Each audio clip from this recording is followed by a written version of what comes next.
Assalamualaikum warahmatullahi wabarakatuh.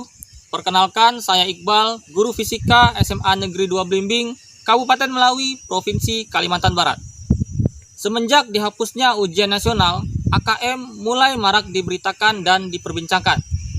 Ada beberapa informasi yang miskonsepsi selama ini beredar di masyarakat, baik di kalangan siswa, kalangan orang tua siswa, bahkan di kalangan guru sekalipun.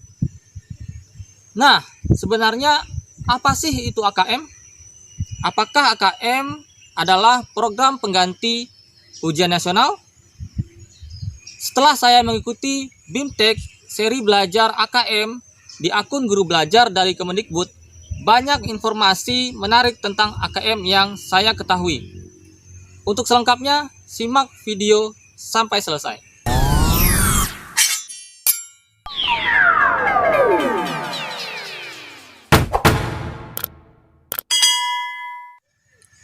AKM, Asesmen Kompetensi Minimum, merupakan bagian dari program asesmen nasional.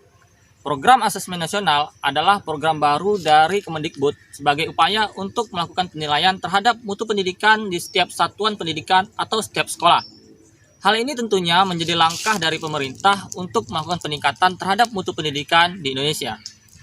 Kemendikbud berencana menggunakan 3 instrumen dalam program asesmen nasionalnya, yaitu AKM, survei karakter, dan survei lingkungan belajar.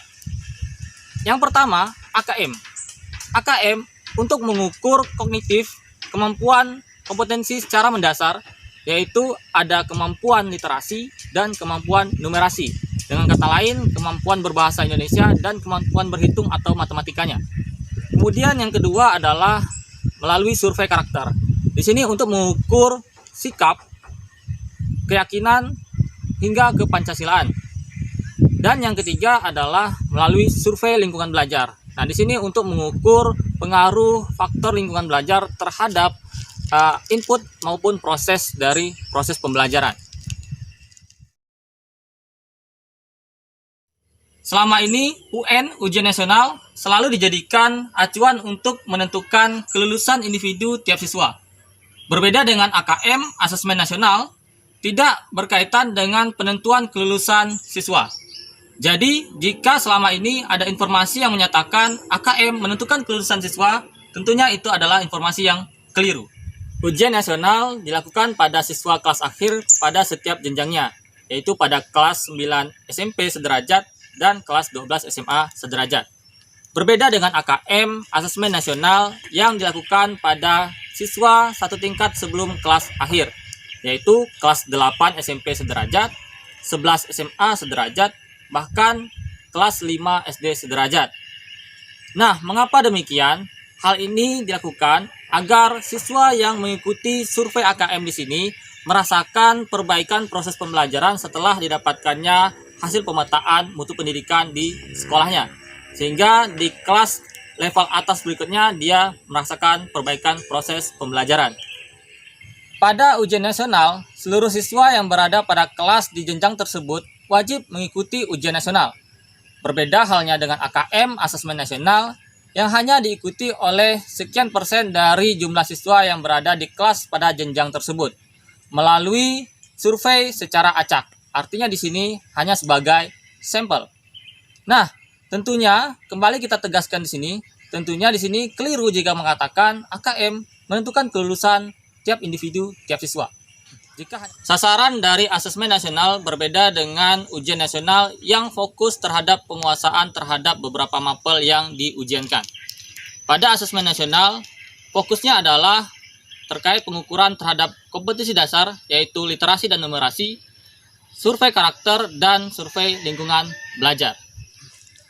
Selain itu, bentuk soal pada AKM juga lebih bervariasi dibandingkan ujian nasional, yang hanya pada bentuk pilihan ganda atau multiple choice.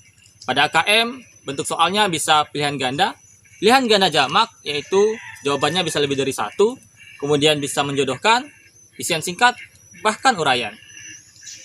Nah, kira-kira itulah sedikit gambaran mengenai AKM, program asesmen nasional, yang saya dapatkan dari BIMTEK seri belajar AKM pada akun guru belajar.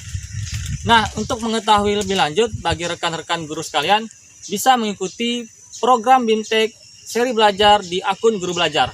Caranya adalah ketikkan alamat gurubelajar.kemdikbud.go.id pada browser yang digunakan.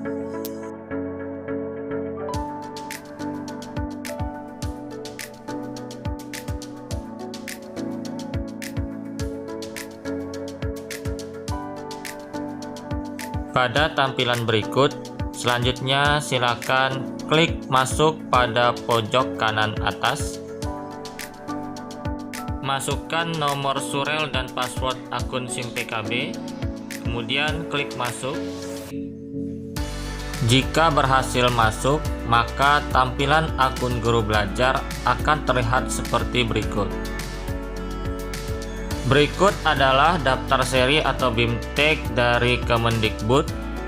Untuk AKM, silakan kunjungi selengkapnya asesmen kompetensi minimum. Nah, untuk program berikutnya di sini adalah pendidikan inklusif yang dapat diikuti guru atau rekan-rekan sekalian.